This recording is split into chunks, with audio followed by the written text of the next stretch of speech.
Shalom anak-anak hebat. Bagaimana kabar kalian hari ini? Dahsyat, luar biasa. Yes, yes, Yesus.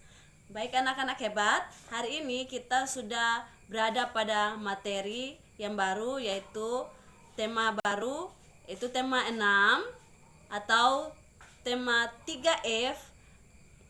Dan pada tema ini kita akan mempelajari tentang energi dan perubahannya. Pada subtema 1 kita akan pelajari tentang sumber energi. Anak-anak di rumah dapat melihat pada buku tematik kalian masing-masing. Pada halaman 1 kita akan mempelajari tentang sumber energi. Nah, manusia hidup di bumi bersama hewan dan tumbuhan. Manusia membutuhkan energi untuk semua aktivitasnya. Energi utama bagi kehidupan di bumi adalah matahari. Selain matahari, air juga merupakan sumber energi. Apa yang dimaksud dengan energi dan sumber energi? Apa saja sumber energi yang bisa dimanfaatkan? Ayo, mari kita pelajari bersama-sama pada subtema kali ini. Matahari sebagai sumber energi utama. Semua makhluk hidup seperti tumbuh-tumbuhan, binatang, dan manusia perlu energi untuk pertumbuhan, melakukan kegiatan-kegiatan dan sejenisnya. Sumber energi utama untuk semua makhluk hidup di bumi adalah matahari. Tanpa matahari tidak ada kehidupan. Matahari memancarkan sinar terus-menerus ke bumi, yang pada dasarnya sinar tersebut mengalami proses diterima dan dipantulkan. Karena itu, dapat diketahui bahwa sinar matahari merupakan arus energi yang dipancarkan bagi kehidupan. Dengan bantuan sinar matahari, karbon dioksida atau C2O diserap oleh tanaman untuk pertumbuhan. Proses itu disebut fotosintesis. Tanaman ini kemudian akan dimakan oleh hewan dan selanjutnya hewan tersebut akan dimakan oleh manusia atau hewan lain.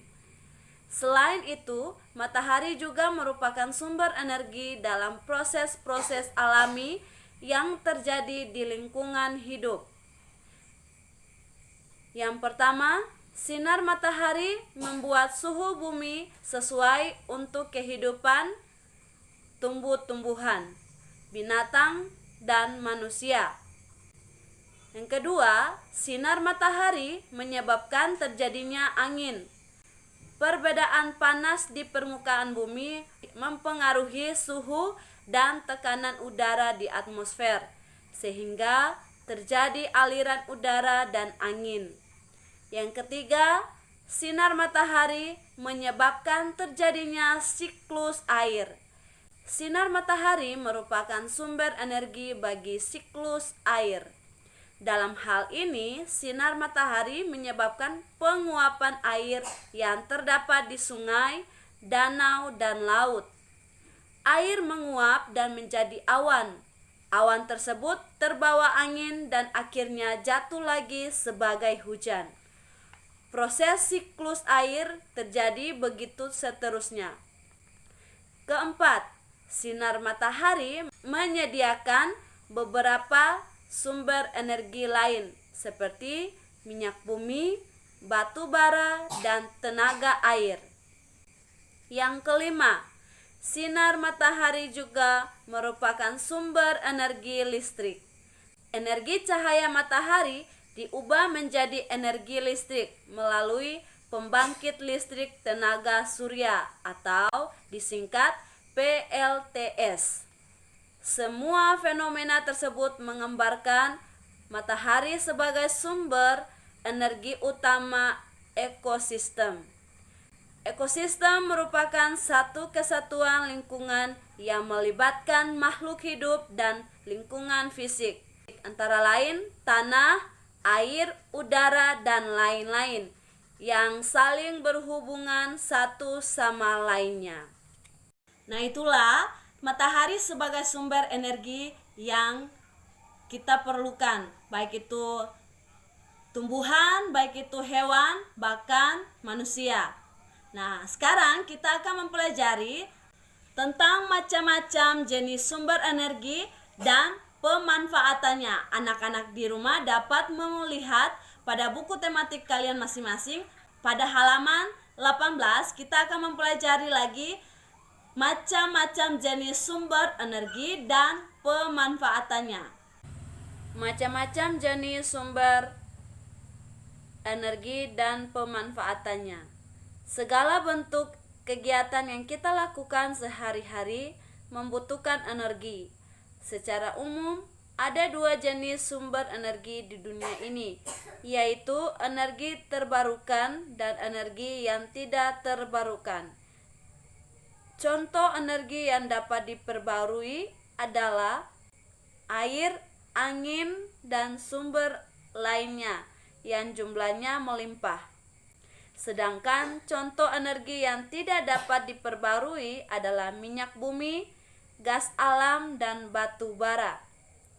Fungsi keduanya sangat penting untuk menunjang kehidupan manusia. Perabot rumah tangga tidak akan berfungsi jika tidak ada listrik.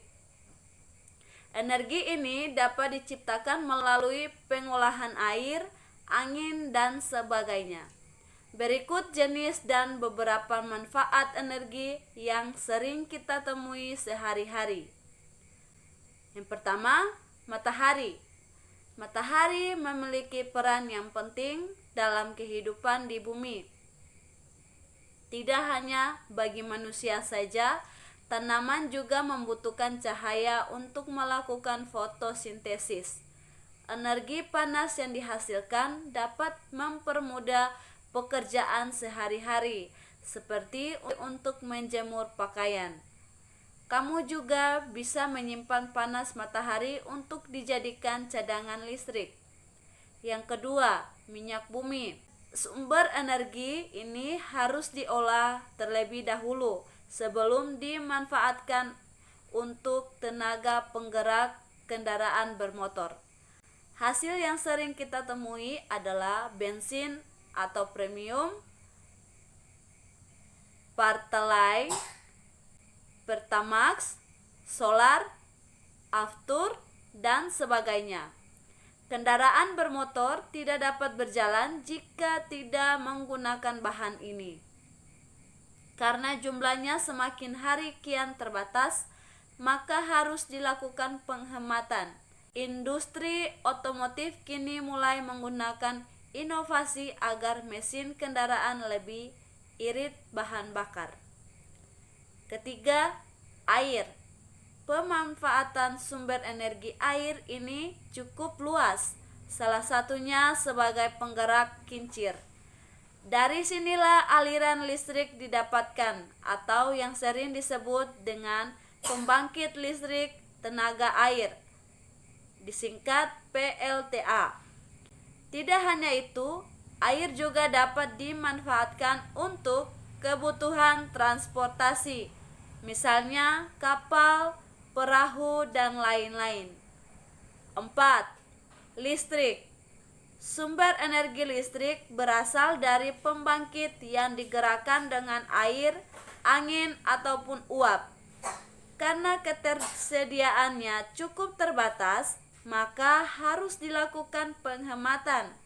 Banyak yang mencari cara alternatif agar dapat menggunakan listrik tanpa harus membayar mahal. Kelima, angin. Kincir angin merupakan salah satu alat yang bisa menyimpan tenaga. Penggeraknya adalah angin sehingga simpanan energi semakin besar. Tidak hanya itu, angin juga dimanfaatkan oleh nelayan untuk mencari ikan di tengah laut dan saat pulang ke daratan. Tenaga angin merupakan jenis energi terbarukan yang jumlahnya cukup melimpah di bumi. Itulah anak-anak, macam-macam jenis sumber energi dan pemanfaatannya. Jadi ada 5 macam jenis sumber energi dan pemanfaatannya. Nah, sekarang kita akan mempelajari tentang mengenal satuan pengukuran waktu. Dalam satu minggu ada 7 hari, yaitu Minggu, Senin, Selasa, Rabu, Kamis, Jumat, dan Sabtu. Dan dalam satu bulan ada 30 hari atau 31 hari. Kecuali bulan Februari ada 28 hari atau 29 hari dalam tahun kabisat. Dalam satu tahun ada 12 bulan, yaitu Januari, Februari, Maret, April, Mei, Juni, Juli, Agustus, September, Oktober, November, dan Desember. Dalam satu tahun ada 365 hari, kecuali tahun kabisat ada 366 hari. Perhatikan hubungan antar satuan waktu berikut ini. Nah, sekarang anak-anak perhatikan cara penulisan antar satuan waktu berikut ini. 1 abad ada 100 tahun. 1 dasawarsa ada 10 tahun. 1 windu ada 8 tahun. 1 tahun ada 12 bulan. 1 tahun ada 365 hari atau 366 hari. Dalam tahun kabisat, 1 bulan ada 4 minggu dalam rata-rata. 1 bulan 30 hari atau 31 hari. 1 minggu ada 7 hari. 1 hari ada 24 jam. 1 hari ada 60 menit. Dan 1 menit ada 60 detik. Itulah satuan pengukur waktu yang dapat anak-anak pelajari di hari ini.